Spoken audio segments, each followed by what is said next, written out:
ധർമ്മബോധത്തെ ഉണർത്തിയെടുക്കുന്നതിന് വേണ്ടി സന്യാസിമാർ സമാജത്തിലേക്ക് ഇറങ്ങി ചെന്നുകൊണ്ടുള്ള ഒരു ഉദ്ബോധന സന്ദേശ യാത്രയാണ് ഇത്. നമുക്കെല്ലാവർക്കും കേരളത്തിൻ്റെ ഗതകാല പശ്ചാത്തലം നന്നായി അറിയാവുന്നവരാണ്. പല വിധത്തിലുള്ള അന്ധവിശ്വാസങ്ങളിലും ആചാര അനുഷ്ഠാനങ്ങളിലും വിഭാഗീയതകളിലുമൊക്കെ വിഘടിച്ച് നിന്നിരുന്ന ഒരു സമൂഹമായിരുന്നു കേരളത്തിൽ മുമ്പുണ്ടായിരുന്നത്. രാജസികവും താമസികവുമായ ആരാധനകൾ വിധിക്കപ്പെട്ട് വീതിച്ചു നൽകിയ ബഹുഭൂരിപക്ഷം വരുന്ന ജനതയെ മുഖ്യധാരയിലേക്ക് കൊണ്ടുവരുന്നതിന് വേണ്ടി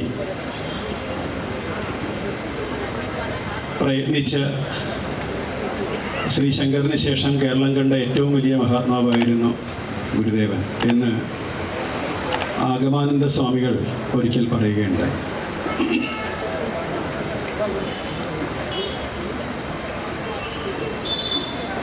മാംസവും മദ്യവുമൊക്കെ ആചാരത്തിൻ്റെ ഭാഗമായി നശിക്കുകയും അത്തരത്തിൽ ഒരു താമസികമായ സംസ്കാരത്തിൽ ആണ്ടുകിടന്നിരുന്ന ജനതയെ കൈപിടിച്ച് ഉയർത്തി വിദ്യാഭ്യാസത്തിൻ്റെ മഹാവെളിച്ചം പകർന്നു കൊടുത്തുകൊണ്ട് സഞ്ചരിച്ച ഗുരുദേവനും ചട്ടമ്പി സ്വാമികളും ശുഭാനന്ദ ഗുരുദേവനും മഹാത്മാ അയ്യങ്കാളിയും പണ്ഡിറ്റ് കറുപ്പനും എന്നുവേണ്ട കേരളത്തിലെ അധ്യാത്മ ഗുരുക്കന്മാരും സമുദായ പരിഷ്കർത്താക്കളുമൊക്കെ തെളിച്ചു തന്ന പാതയിലൂടെയാണ് നാം ഇന്ന് സ്വതന്ത്രരായി സഞ്ചരിക്കുന്നത്. ആനുകാലികമായ എല്ലാ വിഷയങ്ങളെയും കണ്ണു തുറന്ന് കാണുവാനാണ് അവർ നമ്മെ പഠിപ്പിച്ചത്. ഒരിക്കൽ ലളിതാംബിക അന്തർജനം കുട്ടിയായിരിക്കുമ്പോൾ അവരുടെ പിതാവ് ശിവഗിരിയിലെത്തി ലളിതാംബിക അന്തർജനത്തെ ഗുരുവിനെ നമസ്കരിക്കുവാനായി കൊണ്ടുവരുന്ന ഒരു സംഭവം അവരുടെ സ്മരണയിൽ രേഖപ്പെടുത്തിയിട്ടുണ്ട്. വൈദിക മഠത്തിൽ വിശ്രമിക്കുന്ന ഗുരുവിൻ്റെ കാണുവാനായി ആ മുറ്റത്ത് കൂടി നിന്നിരുന്ന അനേകരിൽ ഒരാളായിരുന്നു ലളിതാംബിക അന്തർജനമെന്ന കൊച്ചുകുട്ടിയും അവരുടെ പിതാവും. ഗുരു വാതിൽ തുറന്ന് വെളിയിലേക്ക് വരുമ്പോൾ എല്ലാവരും നമസ്കരിക്കുന്ന കൂട്ടത്തിൽ ലളിതാംബിക അന്തർജനമെന്ന കൊച്ചുകുട്ടിയെയും ഗുരുവിൻ്റെ പാദത്തിൽ നമസ്കരിക്കുകയുണ്ടായി. ഗുരു വാതിൽ തുറന്ന് വെളിയിൽ വരുന്ന അത്രയും സമയം ആ കൊച്ചുകുട്ടി അവിടെയുള്ള മരങ്ങളിൽ കളിച്ചുല്ലസിച്ചിരുന്ന തത്തകളോടൊപ്പം കളിക്കുകയായിരുന്നു, കിളികളോടൊപ്പം. ഗുരു ആ കൊച്ചുകുട്ടിയെ തലോടിക്കൊണ്ട് ചോദിക്കുകയാണ്, തത്തയെ കിട്ടിയില്ല അല്ലേ എന്ന്. പക്ഷേ ആ കുഞ്ഞു മനസ്സിൽ അതിൻ്റെ അർത്ഥം മനസ്സിലാക്കാൻ സാധിച്ചു. പിൽക്കാലത്ത് അവർ പറയുകയുണ്ടായി, സാഹിത്യ നക്ഷത്രമായി ജ്വലിച്ചു നിന്ന സമയത്ത് അവർ പറയുകയുണ്ടായി, കേരളത്തെ നയിക്കുകയും നിയന്ത്രിക്കുകയും ചെയ്ത മഹാനുഭാവൻ്റെ കരതലങ്ങൾ കൊണ്ട് എന്നെ തലോടി, എന്നിട്ട് അവിടെ നിന്ന് എന്നോട് പറഞ്ഞ് കാലത്തിനൊപ്പം പറക്കാൻ പഠിക്കണമെന്ന്. തത്തയെ കിട്ടിയില്ല അല്ലേ, തത്തയ്ക്കൊപ്പം പറക്കാൻ പഠിക്കണമെന്ന ഗുരുപദേശത്തെ അവർ സ്വീകരിച്ചത് കാലത്തിനൊപ്പം വളരാൻ പഠിക്കണമെന്നാണ്. നാം കാലത്തിനൊപ്പം വളരേണ്ടതുണ്ട്. കാലം കൊണ്ടുവരുന്ന സാഹചര്യങ്ങളെ മനസ്സിലാക്കേണ്ടതുണ്ട്. സുപ്രധാനമായും എനിക്ക് ആമുഖ ഭാഷണത്തിൽ അനേകം വ്യക്തികൾ സംസാരിക്കാനുള്ളത് കൊണ്ട് ഞാനതിനെ ചുരുക്കി പറയുന്ന ഒരു സന്ദേശം മാത്രമാണ് എനിക്ക് നിങ്ങളോട് പ്രധാനമായിട്ട് പറയുവാനുള്ളത്.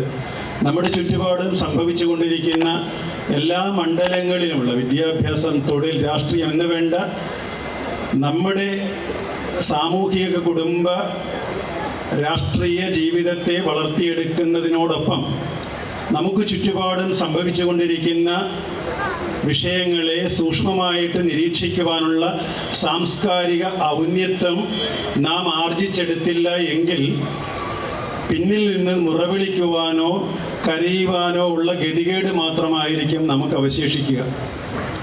സാഹചര്യങ്ങളെ സുസൂക്ഷ്മമായിട്ട് നിരീക്ഷിക്കുവാൻ വിദ്യാലയങ്ങളിലും കലാലയങ്ങളിലും കഠാരയുമായി എത്തിച്ചേരുന്ന വിദ്യാർത്ഥിയും സഹവിദ്യാർത്ഥിയെ തല്ലിക്കൊന്ന് കെട്ടിത്തൂക്കുകയൊക്കെ ചെയ്യുന്ന ആധുനിക കാലഘട്ടത്തിൽ വിദ്യാലയങ്ങളെയും കലാശാലകളെയും വിദ്യാഭ്യാസ വിചക്ഷണന്മാരെയും പ്രതീക്ഷയോട് നോക്കുവാൻ പറ്റാത്തൊരു സാഹചര്യത്തിൽ എന്താണ് ചെയ്യേണ്ടതെന്നറിയാതെ നിൽക്കുന്ന നമ്മുടെ വർത്തമാന ജീവിത അന്തരീക്ഷത്തിൽ കണ്ണു തുറന്ന് നോക്കിക്കാണുവാൻ മഹാഗുരുക്കന്മാർ തെളിച്ച വഴിത്താരയുണ്ട് നമ്മുടെ മുന്നിൽ. അവരുടെ വഴിയിലൂടെ, അവർ തെളിച്ച വഴിയിലൂടെ ധീരരായി മുന്നോട്ട് പോകുവാനും സാഹചര്യങ്ങളെ മനസ്സിലാക്കാനും, പ്രധാനമായിട്ടും രാഷ്ട്രീയ സംവിധാന സാഹചര്യങ്ങളെ മനസ്സിലാക്കാനുള്ള ക്ഷമയും സഹിഷ്ണുതയും വിവേകവും വളർത്തിയെടുത്തുകൊണ്ട് നമ്മുടെ ഓരോ വ്യക്തിയും മുന്നോട്ട് പോകേണ്ടത്. ഒപ്പം വ്യക്തിയായി നിന്നുകൊണ്ട് തന്നെ ഒരു പൗരനായി ജീവിക്കുവാൻ നമുക്ക് സാധിക്കണം. നാം ഓരോരുത്തരും പൗരബോധമുള്ളവരായിരിക്കണം. നമ്മുടെ വിദ്യാർത്ഥികളുടെ ഇന്ദ്രിയ ദാസ്യത്തിൽ നിന്ന് അവരെ മോചിപ്പിക്കാൻ വേണ്ട ഒരു സാംസ്കാരിക പൈതൃകം അവർക്ക് പകർന്നു കൊടുക്കേണ്ടതുണ്ട്. പലതരത്തിലുള്ള ചപലതകൾക്കും പലതരത്തിലുള്ള പ്രണയത്തിലും നൈരാശ്യത്തിലുമൊക്കെ പെട്ട് ആത്മഹത്യ ചെയ്യുകയും നാട് വിട്ടു പോവുകയും ഒടുവിൽ ആരെങ്കിലുമൊക്കെ കൊന്നു തള്ളുകയും ചെയ്യുന്ന വലിയ ഭീകരമായ വിപത്ത്, ഒരു ദുർഭൂതത്തിനെ പോലെ നമ്മുടെ മുന്നിൽ പല്ലിളിച്ച് നിൽക്കുമ്പോഴും നാം അത് കണ്ടില്ല എന്ന് നടിക്കുന്നത് നമ്മുടെ സാംസ്കാരിക പൈതൃകത്തോട് കാണിക്കുന്ന ഏറ്റവും വലിയ നിന്ദയാണ്. നമ്മുടെ ഗുരുപരമ്പരകളോട് കാണിക്കുന്ന ഏറ്റവും വലിയ അവജ്ഞയാണ്, നിന്ദയാണ് എന്ന് മാത്രം മനസ്സിലാക്കുക. നിങ്ങൾ ഓരോരുത്തരും സാഹചര്യങ്ങളെ മനസ്സിലാക്കി ചിന്തിക്കുക എന്ന് മാത്രം